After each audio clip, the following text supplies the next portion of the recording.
I'm a state certified driving instructor. I teach adults and I teach teens. Number one, you need to familiarize yourself with all the new technologies. There are AI cameras, there are adaptive lights to increase the control of traffic. When you're learning to drive, all these things can be very overwhelming. So you want to familiarize yourself with how these technologies work. You need to look at one of my seminars. We're going to be putting together some live seminars soon. They emphasize safety. When you're driving, you always need to think of safety first. Then they'll provide you with a rundown of the information being used. And number two, educate drivers. You want to always educate. You want to always learn. Just because you have your license 3 years ago, 4 years ago, 5 years ago, you always want to learn new things so you can have predictable behavior on the road. What does this mean? You see a yellow light. You're less than 2 cars away. You can't slam brakes, but you see a car speeding. You might have to make a decision. Either you're going to pick up and go through, or you're going to slow down and squeeze your brake.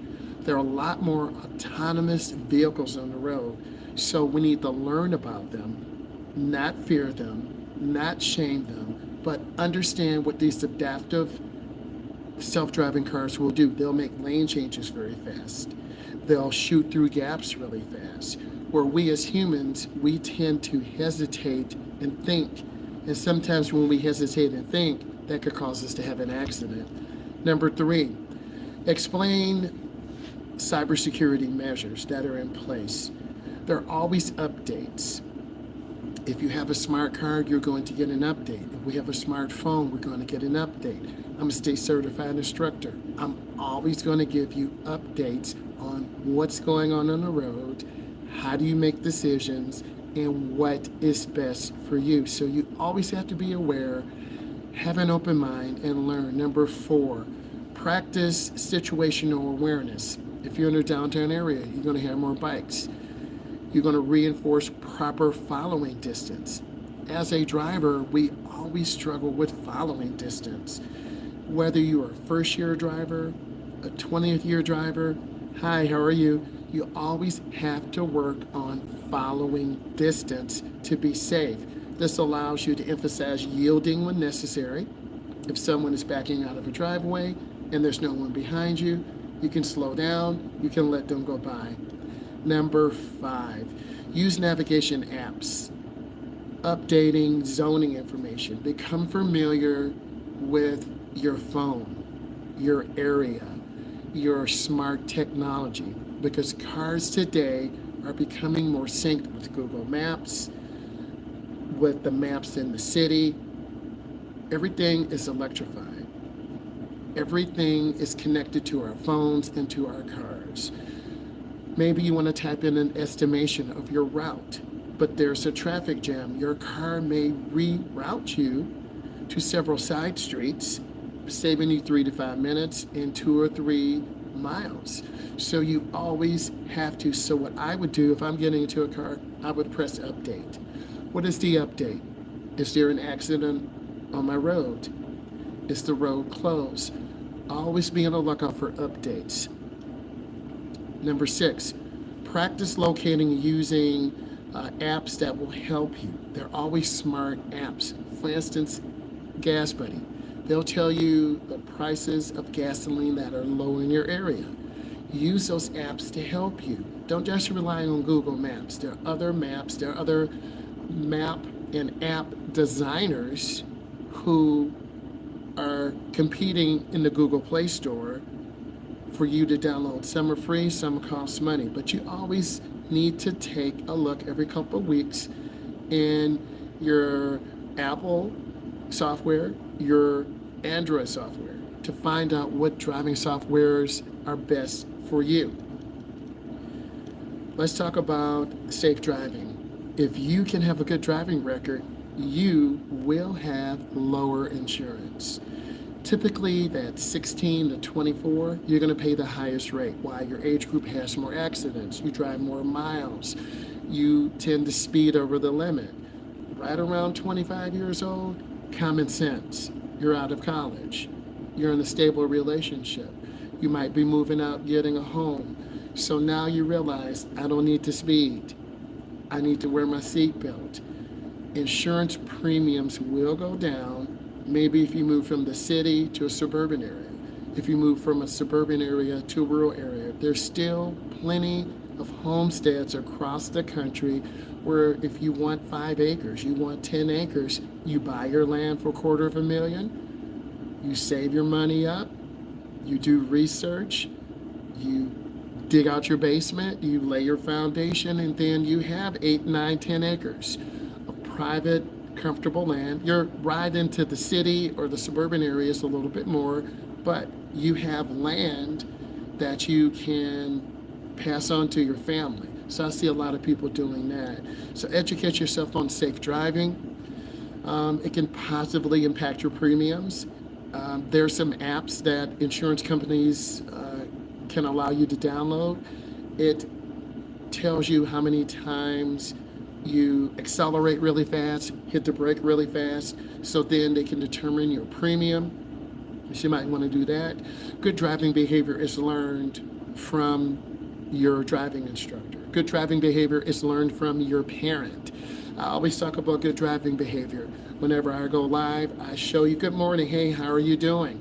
I'm doing great. We're talking about driving behavior and how to impact your insurance premium. Thank you. We got questions, put it in. So good driving behavior is important. Get up early, plan your day, because the number one reason why people speed is because they are late. Number 8, encourage proactive scanning. Keep good following distance. Learn evasive maneuvers. It's always about defensive driving. You don't want to ride in a wolf pack of cars. What is that? That's 4 or 5 cars bunched together. If someone hits brakes, you're going to rear end them. Learn to keep doing well. And I want you, thank you for letting me know that. And how long have you been driving? How many years? Do you have your driver's license? Are you on your permit phase? Tell me where you are. So increase your awareness of driving. Be proactive. Look in front of you. Whenever you hear me teaching someone or showing you, I always ask you what color the light is 100 feet ahead of us. Is it green? Is it yellow? Is it red? So we can adjust our speed and make lights, because we want to drive at the speed limit. We know beginning drivers drive 7, 10, 12 under the limit. You're going to do 3 things. Number 1, you're going to either have to slam brakes. Number 2, you're going to have to speed through a light. Or number 3, you're going to trigger road rage. So we don't want to drive under the speed limit. Number 9, teach eco-friendly driving habits. Cruise. Get in that middle lane, cruise at 65, 68, 70. If you're in the left lane, you're going to have to drive 75. You're going to have to drive 80. You might even have to drive 90. Don't get in the right lane, because you got cars merging on, you have trucks merging on, they're going to cut you off. So the middle lane is the smooth lane. You can cruise between 65 and about 71. You're going to have less opportunities to get struck by cars, because cars are either trying to merge on aggressively to get to the left of the passing lane. Many times when I teach teens and adults, I talk to them about getting in that smooth lane. It takes about 15 to 20 minutes if you're leaving from the country to the other area to get to downtown. It takes about 25 minutes, 35 minutes to get into the flow of traffic. Number 10, concerns of overcrowding roadways. I've always talked about that. Explore alternative routes. Learn a second way home, a third way home. I teach adults. I teach them a life skill. Driving is a life skill. I always want to tell you that. Driving is a life skill, so you need to learn how to drive. I will be putting together a stand store where we can set up a one-on-one consultation call. We'll set up the price. The number will be there if you need to talk to me about driving, insurance, how do I get a job, what is my next move. We'll set that up. I think that's going to be very, very helpful. Next, stressing over instant reactions. Record on dash cams. More and more cities have license plate readers. They want to know who's coming into the city. They want to know who's going out. The American Civil Liberties Union says this is invasion of privacy. I agree, but I don't agree. Everyone has dash cams. All of your restaurants have cameras inside and outside to protect us. So if I were you, I get a dash cam. A lot of the video that you see is from my dash cam. That's a smart move. And good dash cams cost anywhere from $25 on up to $350. If you want me to do a tutorial on dash cams and the one that I have, let me know. Reinforce being mindful of roads. The most recordings are meant for safety. We're not scrutinizing drivers. I'm not perfect. You're not perfect. We're just trying to show trends. How fast are people driving? How many cars don't use blinkers? Who's driving aggressive? And I think if you look at my videos long enough, you're going to see people cutting over. You're going to see people merging out. Last week, I was merging off onto the road. A Hellcat Durango was doing about 80. I was merging out, cut me off. Slam brakes. I had to squeeze the brakes. It was scary. But you got to be ready. We can't live in a playground, a fairy tale world. It is dangerous out on the roads. And I'm not going to lie to you and say, oh, it's beautiful. I'm not going to lie to you because I wouldn't be telling you the truth. Number 12, learn how smart systems are designed to not punish, but to help you understand. Learn how smart systems in cars help us have better fuel economy. Learn how smart systems in cars can save our life. I can't tell you the name of the company that I was working for several years ago, but we were driving 2024s, 2025s, 2026s. What I can say is if you started falling asleep at the wheel, the steering wheel would shake to wake you up. That's going to save someone's life. So these adaptive technologies are out here to make us better drivers. So understand that adaptive technology. Are any of you driving cars that have lane departure, adaptive cruise control, spacing? Number 13, emphasize that reroutes are optional. They're for convenience. There could be a sporting event. There could be a concert in a downtown area, and there are thousands, if not hundreds of thousands of people downtown Detroit, downtown Chicago, downtown Houston, Texas. Those areas are crowded with people. So you need to know different routes. You need to be able to scale your traffic and scale your driving so you're not stressed. Because when you drive in heavy downtown traffic, you do get overwhelmed. There are more people, there are buses, there are semi-trucks, there are construction trucks. Most downtown cities, they are building condos, apartments. They're making infrastructure improvements. So you're going to hit that heavy downtown traffic. You'll stop for about 25 or 30 minutes. Then you'll start gradually picking up speed. So you have to be emotionally ready for that. Hey, I'm 20 years old. I have a license. Do you think it's a good idea for me to have a permit or practicing on the roads? Yes. Keep that permit until you're ready. I wish I could be there with you and give you some feedback. So what I need you to do, Joseph, we're going to set up the stand store. And then we'll set up the price of the stand store. You'll sign up for a call. We'll get on a call. And then I'll give you some feedback. Can you keep good speed control?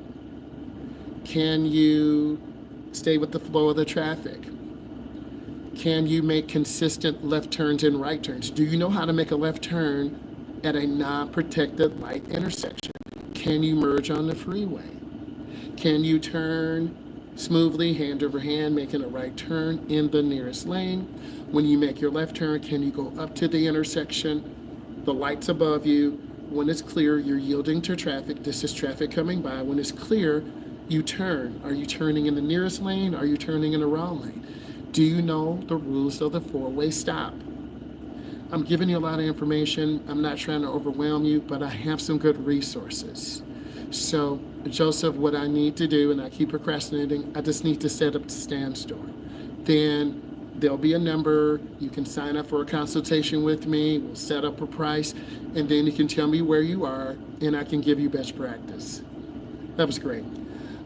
Next, stress from increased reliance on touchscreens. Cars are more touchscreen today. There are more buttons today, and it can take your mind off driving. You could literally hit someone trying to put in an address, trying to put in a new route, trying to map your fuel mileage. That's happened to me several times, and like I get distracted for a moment, then all of a sudden, oh my God, the car stops. So you got to keep your space, right? You got to realize what's going on and pause for a second. Do those software updates before you start driving. Get your navigation screen. Most people have their navigation screen set to work or to home. That's what most people do. They have it set, I'm gonna go from home to work, I'm gonna see traffic, then I'm leaving work, then I'm going to go home. Okay, next, it might be to your relative in Texas, Florida. A lot of you are not doing deep driving. You're driving for 25 minutes, 35 minutes, 45 minutes. After about 45 minutes, deep driving. What is deep driving? You go from your suburban area to a downtown Detroit. You go from your suburban area to downtown Chicago, Illinois. You go from your suburban area to Milwaukee, Wisconsin. You go from your suburban area to Houston, Texas.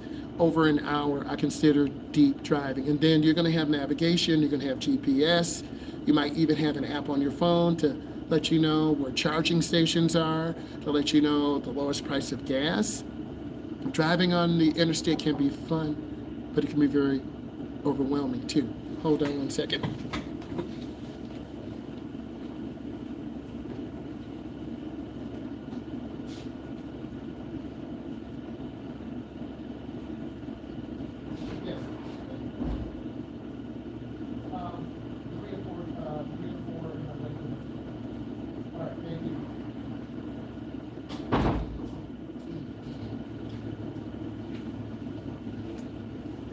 You have to be ready on the road for blowouts, flat tires. Your car may break down, and that's a whole nother session. It can be scary, but also driving across the United States can be very fun too, okay? Concerns about battery life in cold weather, we talked about this. You gotta make sure your car is set. Check your tires, check your coolant levels, check your oil. If you don't know how to do this, I'll set up a session with you. I can show you. A lot of people are not mechanically inclined, right? And they fall off on their maintenance, and that's what beginning drivers do. I'm a car enthusiast. I drag race. I build computers. I have a 1968 RS Camaro at home. It's from Texas. This means there's no rust on there. It's a small tire car. It's a 409 small block, right? Makes about 850 horsepower, okay? I'm gonna make some updates. We're gonna talk about this. I'm gonna set up some GoPro cameras in there to teach you how to drive, to show you that. But that's a whole new area. So you gotta be familiar with your car and know, hey, my back tire is not real good. Maybe I should buy a new tire. Oh, that's $150. Maybe I can buy a used tire for $50 and change tires, right? So you gotta know your car's roadworthy, because we don't wanna break down on the road. That's scary.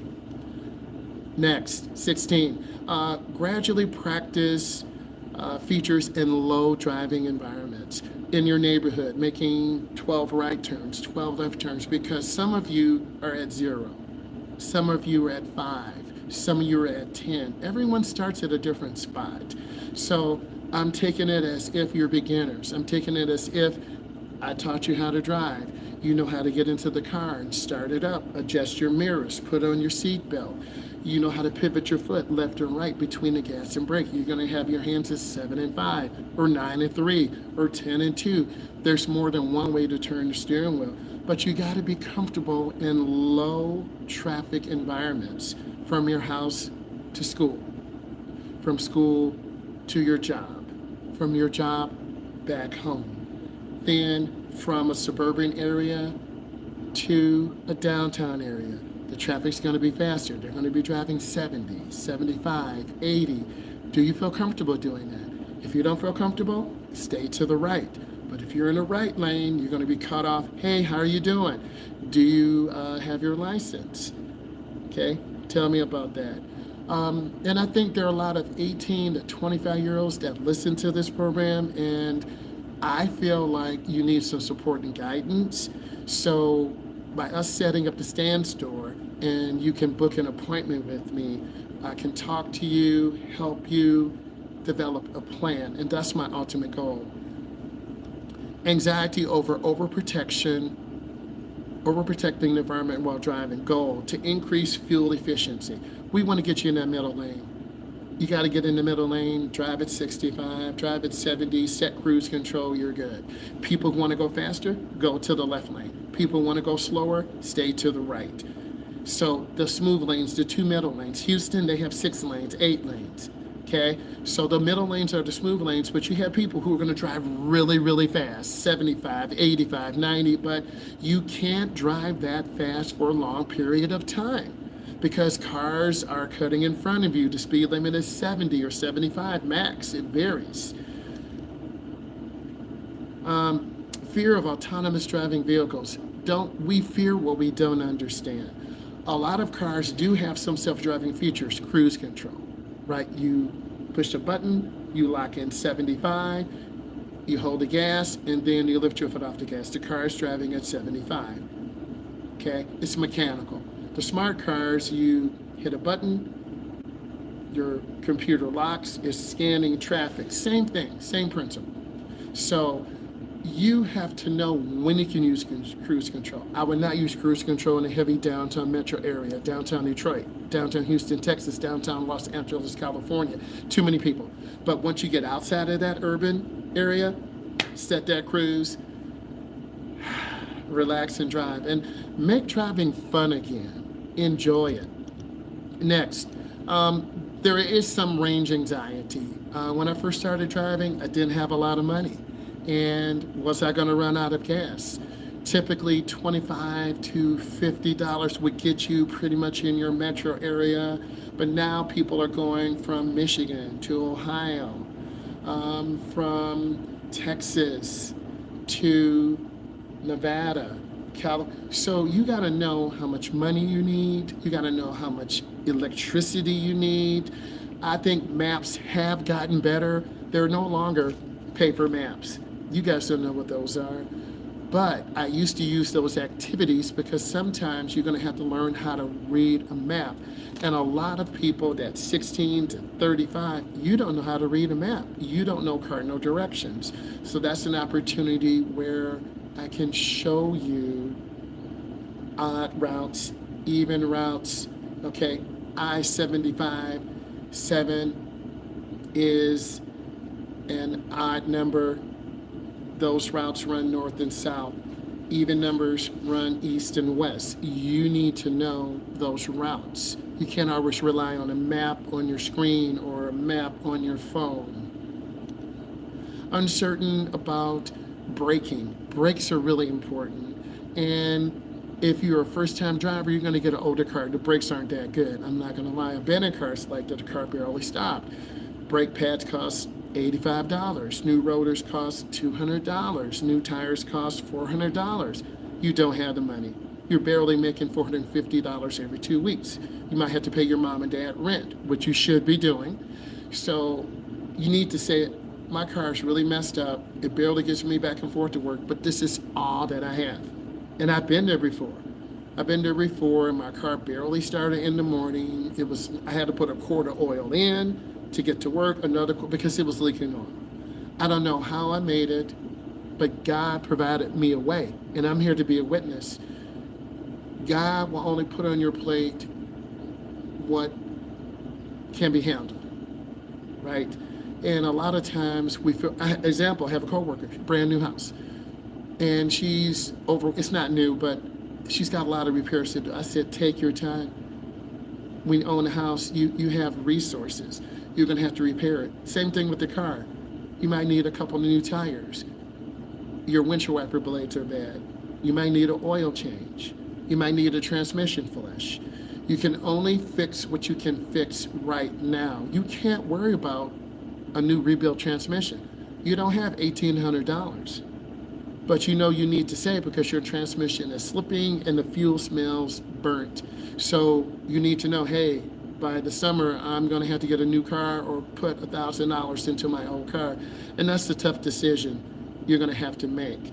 but it's always better to buy the newest car you can afford with the lowest amount of miles on there. Nervous about driving on the road. We all get nervous. When I leave the parking lot, people are speeding in and speeding out. When I merge on the freeway, am I going fast enough? I'm going 55. I'm going 60. I'm going 70. Some people could be going 80. I told you this Hellcat Durango cut me off doing about 95, flying. And I came out about 70. I was good. Next, stress from riding along in rideshare cars. A lot of people do rideshare until they can learn how to drive. I'm not mad, but that's a lot of money. You got to make a decision to invest in yourself, and that's why I'm here to help you with. Anxiety over not knowing how to drive. That can be very overwhelming, not knowing how to drive. And after about 21, 22, your family's going to start saying, well, John, when are you going to learn how to drive? Or, I have to get up tomorrow at 4 and I'm really tired. Can you find a way to work, please? Sure. But you got to get away home. One of your friends is going to have to pick you up, or you're going to have to catch the bus. So, and buses are not reliable. I've been there before. And once you get fed up and said, I'm done. I've had enough of this. I want to learn how to drive. But once you learn how to drive, you got to get a job, because you're going to have to take care of your car, tires, brakes, gasoline, routine maintenance. Concerns over fatigue. You will get tired in the car after about 45 or 30 minutes. So you want to get some fresh air. Get out of the car a moment. If you're taking those long, deep drives. Increase your reliance. We got to learn to rely on each other. You rely on me. I rely on you. Together, we work. I need you all to watch all these videos, leave some comments, and I'm going to be putting together the Stand Store, where if you want a one-on-one consultation with me, I'm a state certified driving instructor, you can go online. I'll link it in the description, hopefully in the next 24 to 36 hours, and then we can set up consultation meetings first, and that's where I'm strong at right now. So I want to say thank you. Hit us a thumbs up. Bye.